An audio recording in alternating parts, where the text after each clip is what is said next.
Oi gente, tudo bem? Eu sou a professora Ana Luísa, aqui do cursinho Voo e Alto, e a gente vai falar um pouquinho sobre a estrutura da população. Bom, é importante primeiro a gente definir o que seria a estrutura da população. A estrutura da população, ela entra em como a nossa sociedade é organizada em alguns fatores, como por exemplo, faixa etária, gênero, lugar de ocupação, distribuição de renda. Também é importante a gente falar que a estrutura da população ela serve para ajudar o governo a planejar políticas públicas, a entender quais são as desigualdades do nosso país e também ver em qual nível de desenvolvimento o nosso país está no momento. Gente, eu vou primeiro começar falando sobre o que seria a PA, que é a população economicamente ativa. O que seria a população economicamente ativa? É a parte da população que está trabalhando no momento e que está auxiliando na geração de renda e arrecadação de impostos no nosso país.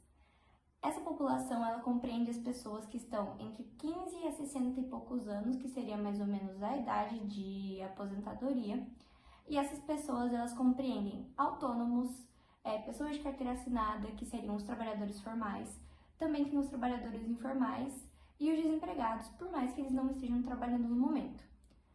Esse tipo de informação ajuda a gente a compreender qual momento de desenvolvimento o nosso país está e ajuda também na formação de políticas públicas. E aí a gente tem mais ou menos o contrário, que seria a PA, que é a PEI, a população economicamente inativa. Essa parte da população compreende as crianças, recém-nascidos, enfim, de 0 a 15 anos, e também compreende as pessoas de 60 até, enfim, quantos anos for, que seriam os idosos. E também pessoas com deficiência que são impossibilitadas de trabalhar. A população economicamente inativa já diz no nome, são pessoas que elas não contribuem para a arrecadação de impostos no momento, que elas são inaptas a trabalhar.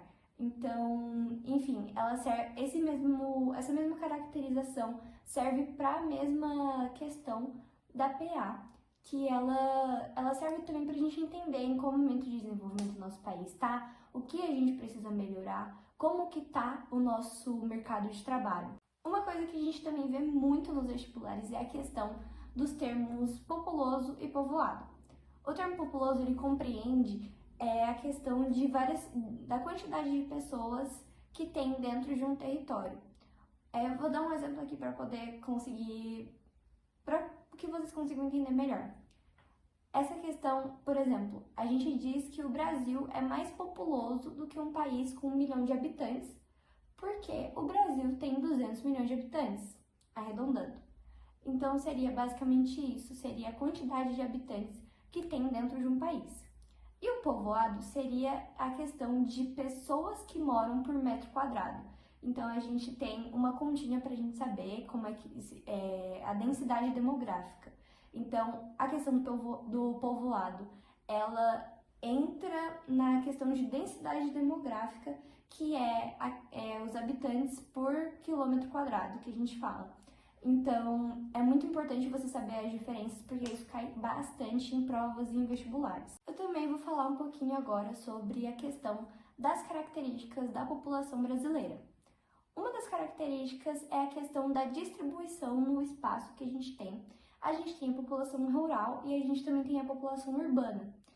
É muito importante a gente ressaltar aqui que a população brasileira, ela está desigualmente distribuída no nosso território, porque é um território muito grande, mas a gente tem áreas urbanas muito ocupadas.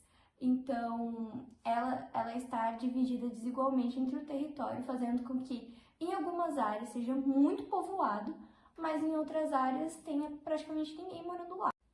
É importante a gente falar também que a população brasileira ela se concentra no litoral e também em regiões urbanas, que compreenderia o Sudeste e o Nordeste.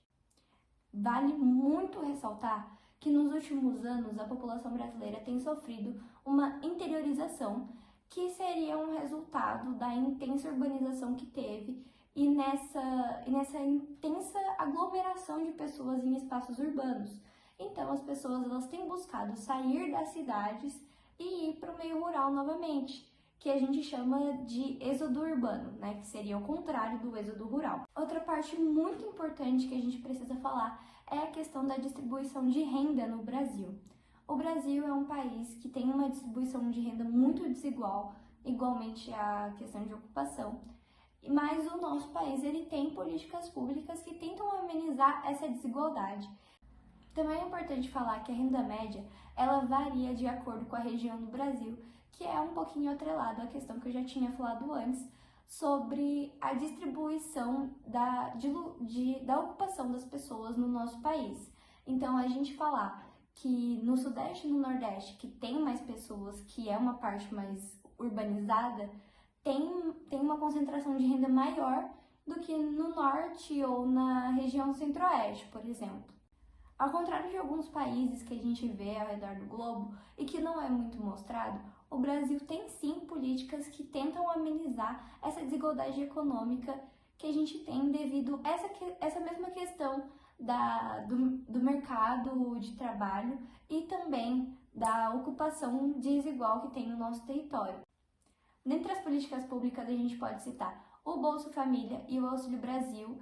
Também tem vários outros programas para essas pessoas de baixa renda para poder tentar amenizar a desigualdade social que a gente tem no nosso país.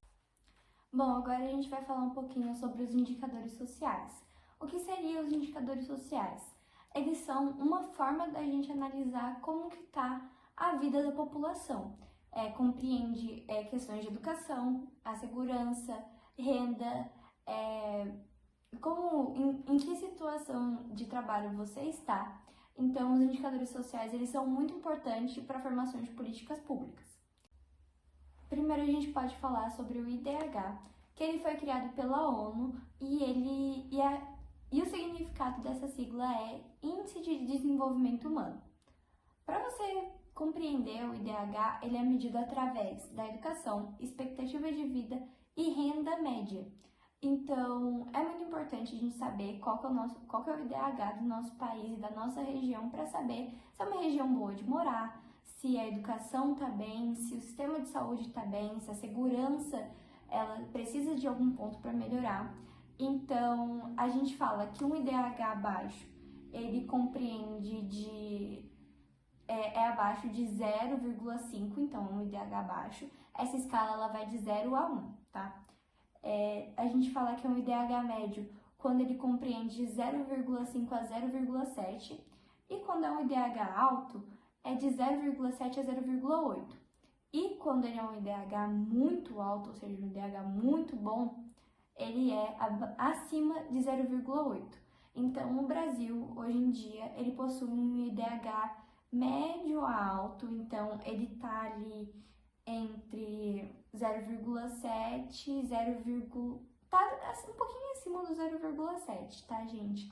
Então, enfim, mesmo no Brasil a gente tendo esse IDH que é muito bom, ele ainda assim é bastante desigual. Então, em algumas regiões o IDH é mais baixo, outras regiões o IDH é mais alto.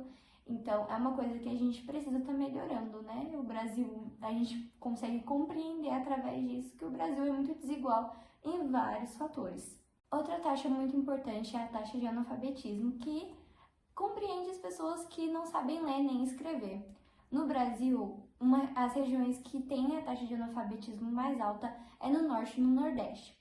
E as pessoas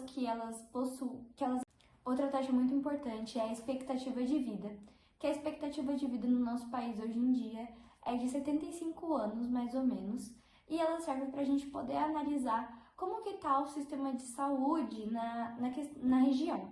Então, uma das coisas que mais influencia na nossa expectativa de vida hoje em dia é que em áreas com menor infraestrutura e com serviço de saúde mais precário, essa expectativa de vida é reduzida nas regiões brasileiras. Então, em algumas regiões a expectativa é mais alta, como por exemplo no Sudeste. Uma taxa que é muito importante a gente estar sabendo também é a taxa de mortalidade infantil, porque ela aparece bastante em provas e em vestibulares. A taxa de mortalidade infantil, ela compreende a morte de crianças abaixo dos 1 ano que nasceram vivas. Então, essa taxa ela ajuda a gente a entender o que está acontecendo nas campanhas de amamentação, nas campanhas de vacinação e o que precisa melhorar também no sistema de saúde. Quanto menor essa taxa, melhor é o nosso sistema de saúde, melhor são essas campanhas. Então, muitas vezes numa questão pode aparecer uma campanha de amamentação e falar qual taxa você relaciona. Muitas pessoas relacionam a questão de mortalidade, a taxa de mortalidade ou a taxa de natalidade, mas é a taxa de mortalidade infantil, tá, gente? E isso faz com que o Brasil possua uma renda geral grande, mas ainda assim tenha desigualdade social. Também, outro indicador social é a renda per capita. A renda per capita é a renda média dividida pelo tanto de pessoas. Então, um país ele pode sim ter uma renda per capita alta, mas ter desigualdade social, como é o caso do Brasil. A gente tem uma população muito grande e também tem áreas que são muito populosas e com uma renda maior e mais urbanizadas. Então, obviamente, nessas áreas a renda vai ser muito maior do que em áreas interioranas, áreas rurais. Então, no nosso Brasil, como a população é distribuída desigualmente, isso acaba acarretando na desigualdade social. Agora, acho que é uma das taxas mais importantes, que é a taxa de natalidade. A taxa de natalidade, ela compreende o número de nascimentos a cada 1.000 habitantes durante um ano. Então, a taxa de natalidade no Brasil hoje em dia, ela vem diminuindo e a diminuição da taxa de natalidade, ela pode indicar o aumento do desenvolvimento de um país. Por quê? Isso significa que as pessoas elas estão tendo acesso aos serviços de saúde, aos métodos contraceptivos. Significa também que as mulheres elas estão adentrando o mercado de trabalho, então elas não têm mais tempo de ficar em casa e terem uma família grande. Então, hoje em dia, é muito mais visto você ver as pessoas planejando em ter filhos, fazendo com que a taxa de natalidade diminua. Bom, também a gente tem a taxa de mortalidade, que é uma das taxas mais importantes aqui, junto com a taxa de natalidade. A taxa de mortalidade, ela compreende o número de pessoas que morreram a cada 1.000 habitantes durante um ano. Então, a taxa de mortalidade, ela pode dizer pra gente também como que tá o nosso sistema de saúde, a questão da desigualdade social também. A taxa de mortalidade no Brasil, ela tem diminuído bastante, justamente por conta desse maior acesso a serviços públicos e a serviços de saúde. Então, a gente também pode falar que uma população ela pode sim ter uma taxa de natalidade e uma taxa de mortalidade baixa ao mesmo tempo. E quando isso acontece, a gente fala que ela está numa transição demográfica. O que seria isso? Seria um momento em que a população ela deixa de ser uma população menos desenvolvida e ela vai ser uma população mais desenvolvida. Por quê? Isso mostra que o país está melhorando as condições de vida para os habitantes e está democratizando o acesso à saúde pública e a saneamento. Então as pessoas elas param de morrer e elas também adentram o mercado de trabalho, como foi falado antes. As pessoas elas começam a planejar, elas começam a elas começam a usar métodos contraceptivos, fazendo com que essas duas taxas elas se mantenham baixas. Isso acontece também em países mais desenvolvidos, como por exemplo países da Europa, França, Alemanha, Reino Unido. Enfim, esses países, eles têm a taxa de mortalidade e a taxa de natalidade baixas, porque a população também já está mais envelhecida e a população está mais adentrada dentro do mercado de trabalho, não tendo tempo para ter uma família muito grande.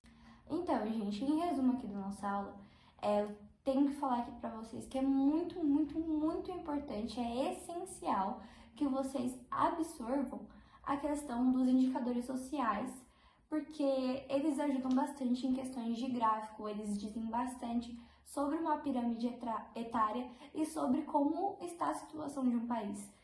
Porque eles mostram a desigualdade social, eles mostram a desigualdade na distribuição de renda, a desigualdade de distribuição do território, mostra como que está a saúde pública, como que está o saneamento básico, como que estão as campanhas de vacinação, como que está o nosso mercado de trabalho, que é uma parte muito importante da sociedade.